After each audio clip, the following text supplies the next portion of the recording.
రోషన్ నటించిన champion movie review తెలుసుకుందాం. USA review. ప్రస్తుతం స్టూడియోలో జర్నలిస్ట్ జగదేవ్ గారు ఉన్నారు. వెల్కమ్ చెప్దాం. Hello sir.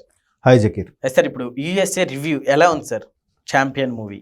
యాక్చువల్గా ఛాంపియన్ మూవీ చాలా ఏళ్ళ నుంచి నడుస్తుంది మూవీ. దానికోసం రోషన్ మేకా, అదే మన హీరో శ్రీకాంత్ గారి అబ్బాయి, నిజంగా తెలుగు ఇండస్ట్రీకి ఒక మంచి మరొక హాలీవుడ్ హీరో దొరికాడని అనుకున్నాం మనం. కాకపోతే పెళ్లి సందడి ఏదైతే ఇప్పుడు జనరేషన్లో తీశారో, ఒకప్పుడు శ్రీకాంత్ గారి కెరియర్ని టర్న్ చేసిన పెళ్లి సందడి 96లో ఇప్పుడు వచ్చింది సినిమా.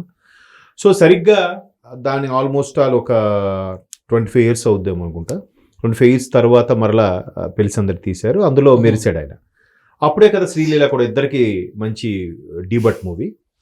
సో ఇద్దరికి మంచి పేరు వచ్చింది. శ్రీలీల వరుసగా అవకాశాలు అందిపుచ్చుకుంది. ఈయనకి మాత్రం ఏంటి అవకాశాల్లో ఈయన మరి సినిమాలు యాక్ట్ చేయడం ఇష్టం లేదా అనుకుంటే తర్వాత తెలిసింది ఏంటంటే వైజయంతి మూవీస్ సంబంధించిన మూవీ నడుస్తుంది, మంచి హిస్టారికల్ మూవీ లాంటిది. సో దానివల్ల ఈయన గ్యాప్ వచ్చిందని అనుకున్నారు. ఇప్పుడు సినిమా స్టోరీకి వస్తే అంటే ఎందుకంటే రామ్ చరణ్ గారు కూడా చెప్పారు, రెండో సినిమా ఆయనకి మగధీర ఎలాగో ఈయనకి ఆ రేంజ్లో ఉంటుందని అనుకుంటున్నాను. సినిమా వరకు అయితే బాగుంది. కాకపోతే ఈ రజాకార్ ఫైల్స్, నవాబుకు సంబంధించిన యాంటీకి వచ్చిన మూవీస్ కొన్ని ఏవైతే ఉన్నాయో వాటి వల్ల సినిమాకి ఎలాంటి ఇంపాక్ట్ ఉంటుందో అనేది కొంచెం డౌట్ ఉంది. అలాగే చావా లాంటి సినిమాలు,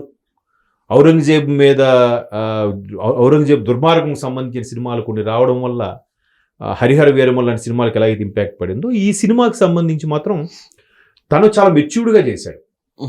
అది ఇక్కడ మనం చెప్పుకోవాల్సిన విషయం. తను చూడడానికి లేతగా కనబడి ఉన్నా కూడా రఫ్ లుక్ మెయింటైన్ చేయడం కోసం చాలా కష్టపడ్డాడు. తర్వాత తెలంగాణ యాక్సెంట్ వాటిలో మాట్లాడడానికి, తర్వాత స్వతంత్రం వచ్చిన తర్వాత కూడా హైదరాబాద్కి అయితే స్వతంత్రం రాలేదు కదా. నవాబు కబంధ హస్తాల నుంచి విడిపించడానికి నిజంగా ది గ్రేట్ సర్దార్ వల్లభాయ్ పటేల్ గారు వచ్చిన తర్వాత కదా వీళ్ళకి స్వతంత్రం వచ్చింది.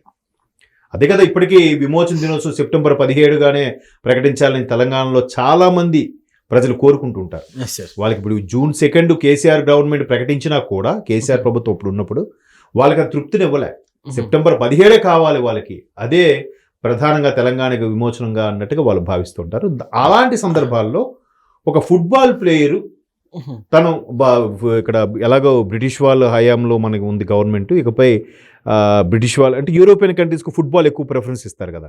సో ఫుట్బాల్ ప్లేయర్గా అక్కడ ఆడి కళ నెరవేర్చుకోవాలి, ఒక డ్రీమ్ ప్రాజెక్ట్లా ఉంటుంది ఆయనకి.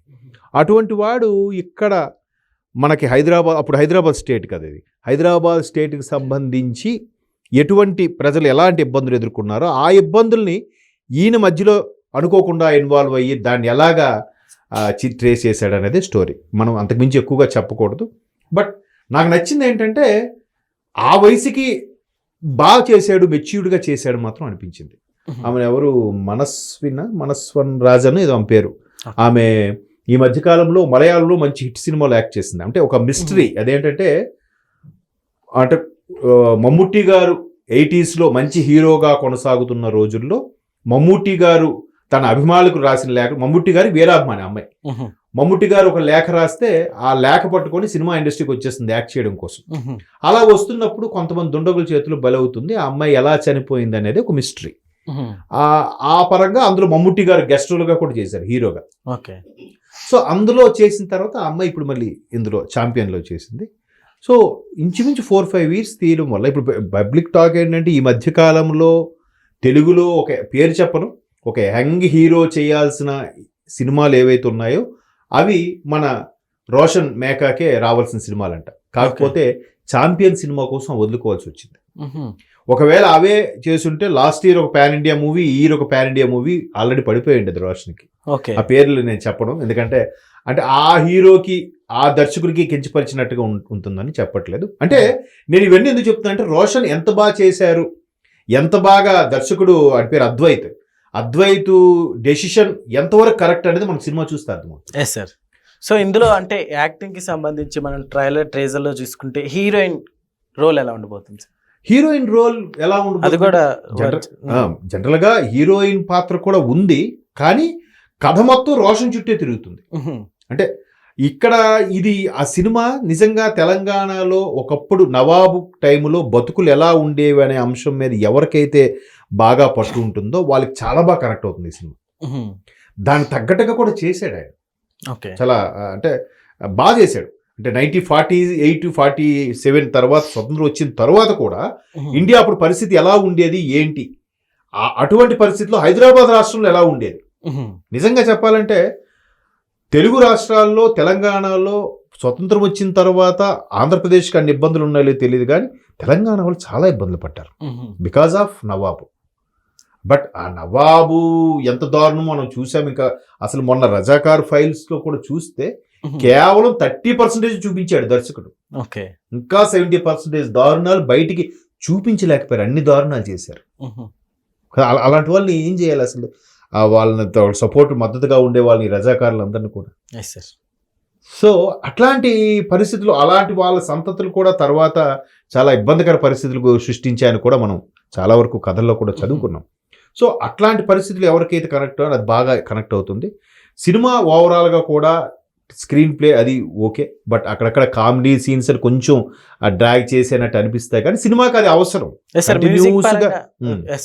మూవీలో ఇప్పుడు మనం చూసుకుంటే మ్యూజికల్ గానీ కొన్ని హిట్ అవుతున్నాయని చెప్పుకోవాలి. సో మ్యూజిక్ పరంగా ఎలా ఉంది? మ్యూజిక్ పరంగా మిక్కీ జే మేయర్ మంచి మ్యూజిక్ ఇచ్చారని చెప్పాలి. ఆయన ఏవి తీసుకోండి, ఆయన బ్యాక్గ్రౌండ్ స్కోరు ఒక్కొక్కసారి ఇస్తారు, లేదంటే బిజీగా ఉంటే వేరే వాళ్ళతో కంపోజ్ చేస్తాడు. బట్ సాంగ్స్ వరకు చూస్తున్నంతసేపు చాలా ప్లెజెంట్గా అనిపిస్తుంది.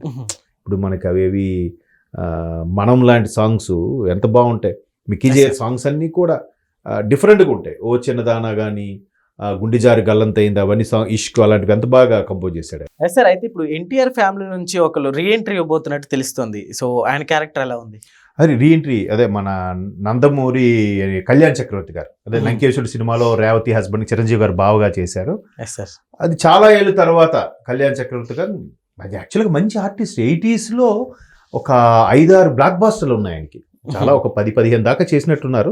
ఒక 5-6 బ్లాక్ బాస్టర్లు ఉన్నాయి. ఇందులో మరి బ్లడ్ లోనే ఉంది కదండి యాక్టింగ్.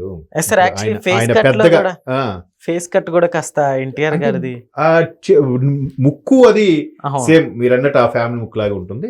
చాలా బాగా అనిపించింది. నాకు ఎలా అనిపించింది అంటే ఫిదాలో ఒక్కసారిగా ఆయన మన హీరోయిన్ ఫాదర్ గా చేశారు కదా ఆయన, మన ఇది శివ సినిమాలో ఇన్స్పెక్టర్ గా చేసిన అతను. అలాగే ఎక్కడైతే ఫ్రెష్ లుక్ కనిపించిందో ఇందులో ఆయన పాత్ర కూడా తెలిసిన ముఖమైనా కూడా ఫ్రెష్ లుక్ అనిపించింది నాకు. ఆ ఫ్రెష్ లుక్ రావడం, ఆయన ఏజ్కి తగ్గట్టుగా, ఆయన హుందాకి తగ్గట్టుగా కూడా క్యారెక్టర్ మలిచారు.